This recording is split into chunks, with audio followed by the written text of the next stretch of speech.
Humor is the canary in the coal mine of free speech.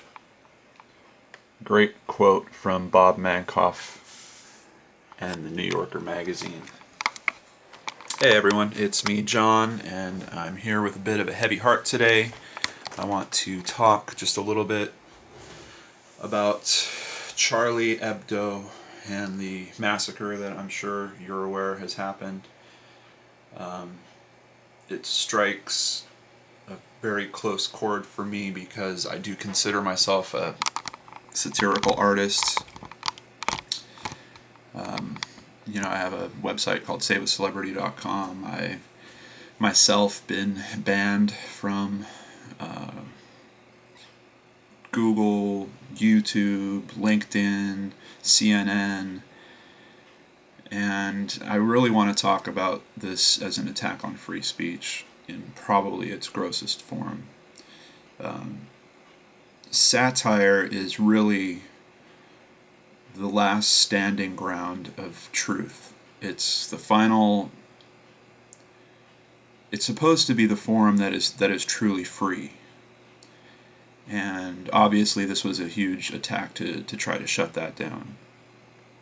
I'm not a huge fan of The Onion, mainly because their satire usually doesn't tie into reality. It's a different type of satire. They usually don't have the balls to do the kind of stuff that Charlie Hebdo does. But even looking there, over the last week, they have released an article about how the NSA is only claiming responsibility for one of the Twin Towers going down. So I think even The Onion is starting to become a bit more self-aware in terms of how they can help people take some of these little quickie answers that we get from mainstream media and maybe look into them a bit deeper. I can tell you from my personal experience that mainstream media is not here to serve you the truth. They are here to sell you a story in a tone that they think you will buy. And that's why frequently you can go to different news sites, read up on the same story, and see two completely different faces to that story, but both are meant to appease primarily just those two views. I'll even go ahead and name it Democrat and Republican, which I can tell you at almost 40 years of my life, I still can't tell the difference between Democrats and Republicans. I think that's part of the mechanism of how we're corralled, is to associate ourselves with a group and then their beliefs become ours. Well, if you look at the beliefs of the Democrats and the Republicans, particularly over the last decade, it's getting extremely hard to tell who's who anymore. So that sounds like it's a unifying belief to me. I just got to tell you, in my gut, this story does not feel true. The facts that are coming out about what was yelled, and then for some reason they're using military hand signals, doesn't make a whole lot of sense. Why would you go yelling about Allah in the middle of mowing these people down? But when you get out on the street, you're using militarized hand signals to call your next maneuver. Doesn't make a whole lot of sense. And also points to possibly some type of other organization or overall political structure that is involved here. Not to mention the car. It doesn't make sense to have a car that recent that has not been, we haven't at least heard of any story of it being reported stolen. You can't just pick up a car. The cars are tracked like DNA practically. So I also just want to call out the timing of this attack with what's happened in Australia and even what happened in England a few years ago.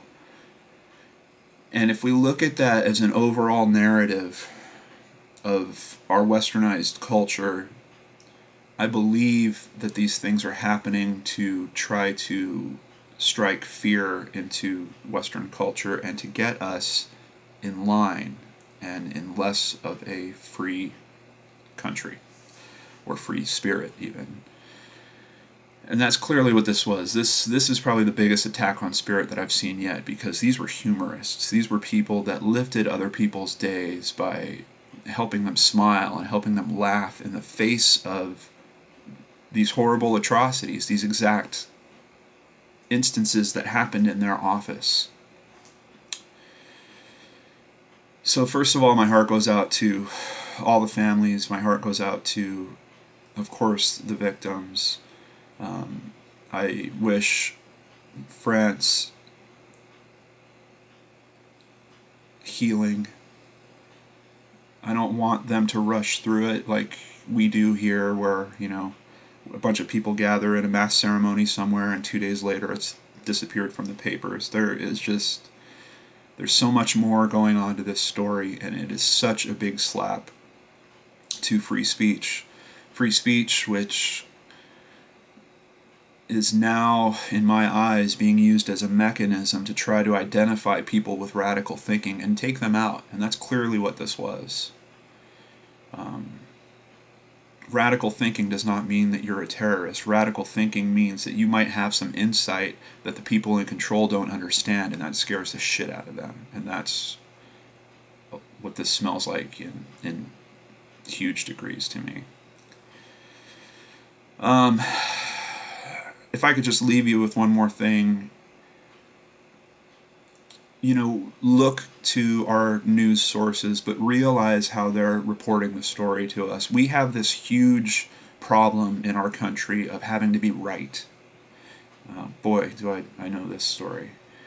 And the way these news stories are written, they're really written to either reaffirm a belief that you already have, or to completely make you of the mind that they have the answers. And people do not have the answers on this case. I can tell you there's so many weird questions around this that don't make sense. So what do you do, John? You know, it's not enough, even if you would go to the extremes and, you know, okay, I'm going to read CNN and I'm going to jump over on Fox News and then I'm going to try to pick the truth for myself.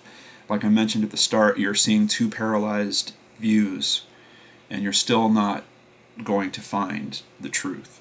You have to listen for those extreme voices, for those radical ideas. And in there, with the prism of those three views, then you have a shot at finding the truth. You have to consider, you know, there's a lot of new media that's out there now that is not sponsored by mega conglomerates. There are people that are scratching together cameras like this, firing up videos and just speaking their truth. Russell Brand, who works from time to time again for these big mega corporations, he's doing a really excellent service called The Truths, where he is essentially asking himself why these things don't make sense, and he pulls in experts to talk about certain things, banking industry and other nonsense. So if nothing else, if you do need someone that you think you can trust because they were a Hollywood star at one point, please check out The Truths with Russell Brand. Then you have going as extreme as people like David Icke, who has been around for decades now. Was lambasted when he first came out. He also used to work for the mainstream media, was not happy, and figured a new truth for himself. And when he came out with that information, he was ridiculed. And now he has a huge following. But he still faces the machine that's trying to keep those radical voices quiet. And that is the scariest thing about living in this country. There is a false sense that you are able to say whatever you want to say and people will leave it alone, and that is not true. As I mentioned, I've had so much of my information deleted, information that you could easily verify with web searches, and deleted by people that we trust, like Google, YouTube, LinkedIn, CNN, huge organizations that have no reason to come looking at a little guy like me. But all of a sudden you say something that's a little too close to home or a little too close to the truth, and your complete profile vanishes. If you want to see more about that, just search John Lord in Google and check out what Google did, which was probably the scariest because I didn't realize how much of a Google life I was living until Google shut down all my services and all of a sudden my cell phone turned into a brick.